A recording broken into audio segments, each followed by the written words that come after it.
McKinsey says AI could add $4 trillion a year to the global economy. Here's what nobody puts in the slide deck about enterprise AI ROI. The companies actually capturing that money right now aren't the ones spending the most on it. And the executive most likely to unlock it for yours almost certainly doesn't have AI anywhere in their job title. Patrick Jany became Chief Financial Officer of Maersk in 2020, one of the biggest shipping companies in the world. You've probably seen their containers stacked on a ship without knowing it. Jany describes his own job in plain words. Don't get too excited about new technology. Make sure that when you finally roll something out, you never have to quietly go back and fix it later.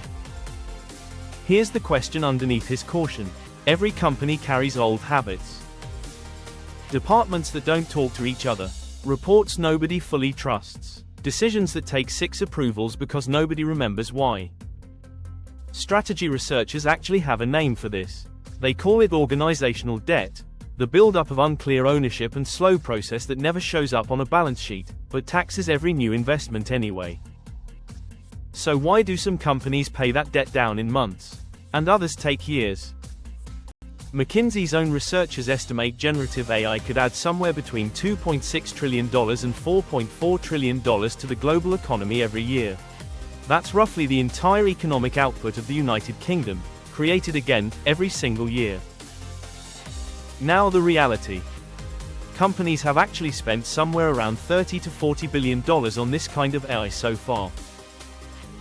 Researchers at MIT ran a study called the GenAI Divide, through a research initiative they called Project Nanda, and looked closely at 300 real AI projects inside real companies. 95 of every 100 showed no measurable effect on the P&L, short for profit and loss, the statement that shows whether a company actually made money. Only 5 out of 100 moved it at all.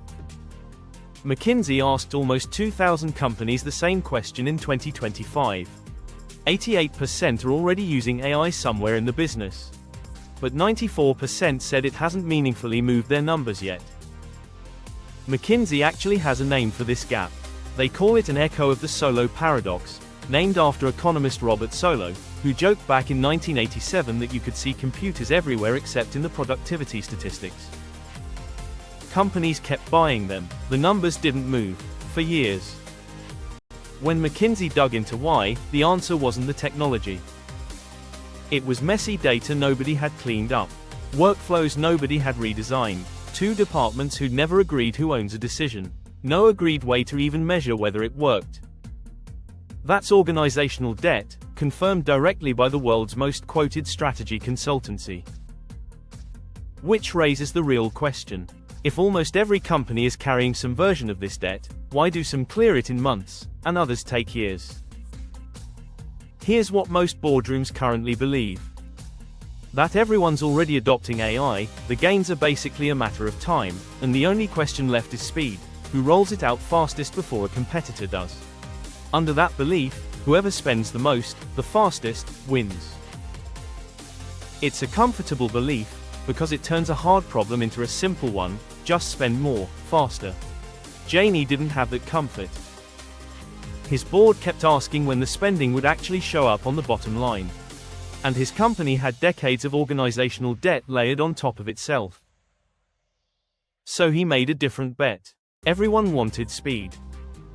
What if speed was exactly the wrong thing to chase first? Here's what that bet actually looked like. Jany's team did something unusual before rolling out any AI tool. They went looking for where organizational debt was low, clean, simple, well-owned processes, and where it was high, tangled across departments that had never agreed who was responsible for what. By 2024, Maersk's own team said they had, in their words, plenty of proof that generative AI worked for forecasting and pricing. Notice what they didn't say. Not a dollar figure. Not a P&L number. Just, proof the engine ran, before anyone claimed it was making money. Meanwhile, a different shipping giant was answering the speed question in real time. You already know this one. UPS. And one specific part of their business is about as low debt as global shipping gets. Customs clearance. Every package crossing a border gets checked against the same handful of government rules. One clear process, one clear owner, almost no organizational debt to clear away first. In March of 2025, UPS told investors they were clearing about 1 in 5 of their roughly 13,000 daily US-bound packages with zero human involvement. By September, 6 months later, that number was 9 out of 10, on a daily volume that had grown to 112,000 packages. Not the decades the Solow paradox would predict. UPS and Maersk were buying roughly the same kind of AI, around the same time, as companies of similar size. So what was actually different between them? The difference was never the technology. It was how much organizational debt was sitting underneath the specific job each company pointed AI at. Which means the real question for any executive watching isn't, are we using AI? It is, how much debt is buried under the one process we just pointed AI at? That single question sorts almost every company onto one of 3 paths. Path 1, the delay. High organizational debt slows everything down, sometimes for years. This is Maersk's path right now. Untangling who owns what, across a company that's run for decades across 5 continents, has to happen before AI can touch the bottom line at all. Electricity took decades to show up in national productivity numbers too. The same Solow paradox, playing out in real time, a century apart. Path 2, the compression. Low organizational debt does the opposite. The payoff shows up in months, and then it keeps growing.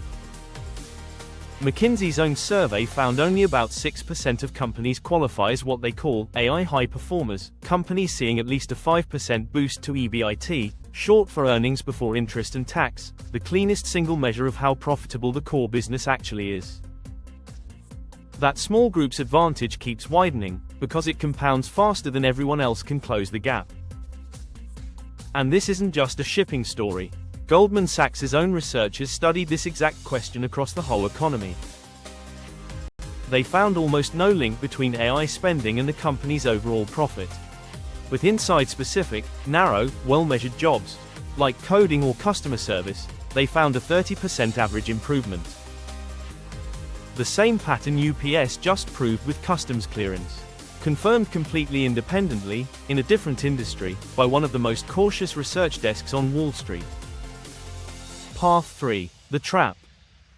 This is the most dangerous path, because it looks like progress the whole time. High organizational debt doesn't just slow the payoff down here, it quietly eats it. The Gen-I divide researchers found that companies pour most of their AI budget into marketing and sales tools, exactly where returns are weakest, while the strongest returns sit in back-office work nobody funds properly. Their own term for this is the learning gap, the inability to fold a new tool into how a company already works. That's organizational debt, in MIT's own research language. Here's the part most boardroom conversations miss entirely. One company can sit on more than one path at once. Maersk is the proof. The giants such as Maersk, carrying the most debt company-wide, can still have one small corner of the business, almost a UPS-sized pocket, already living in the compression. So the real question isn't, how much organizational debt does my company carry? It's, how much is sitting under the one AI project I care about most, right now? So what's actually breaking, mechanically, for companies stuck in the delay or caught in the trap? Here's the precise mechanism. AI isn't failing to deliver value. It's delivering value into a process still carrying organizational debt, no clear owner, no agreed metric, so the value has nowhere to land on the P&L. The tool works fine, the company just has nowhere to put what it makes. The companies moving fastest right now are doing 3 things, in order.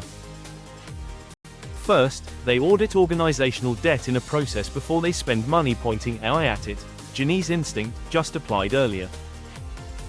Second, they pick the lowest debt job available, their own version of customs clearance, and prove it works there before scaling anywhere else. Third, before a single dollar gets approved, they name one person responsible, with one number they're trying to move. The smartest players go one step further. They invest in the infrastructure that makes the next mess cheaper to clean up than the last one, better data systems, automated workflows, monitoring tools that catch organizational debt before it gets expensive. At a company doing this well, that spending isn't a cost to justify. It's often the fastest growing line in the whole budget. And the companies that do neither, they keep spending at the rate the Gen I divide measured, stuck inside the 95 out of 100 with no P&L impact at all. Not because the technology let him down, because nobody was ever the one responsible for proving it worked. So when does the $4 trillion question actually get answered? Here's the uncomfortable part. It already has been, just not the way anyone expected. The evidence from Maersk, from UPS, and from Goldman's own research all points the same way. The $4 trillion isn't stuck behind a calendar. It's stuck behind a mess. And the mess has a name. Organizational debt. Which means the most dangerous job title in your company right now isn't Chief AI Officer. It's whoever has the power to say no to a budget request, and the nerve to actually use it. Because the $4 trillion opportunity is real. Your AI budget is not the problem.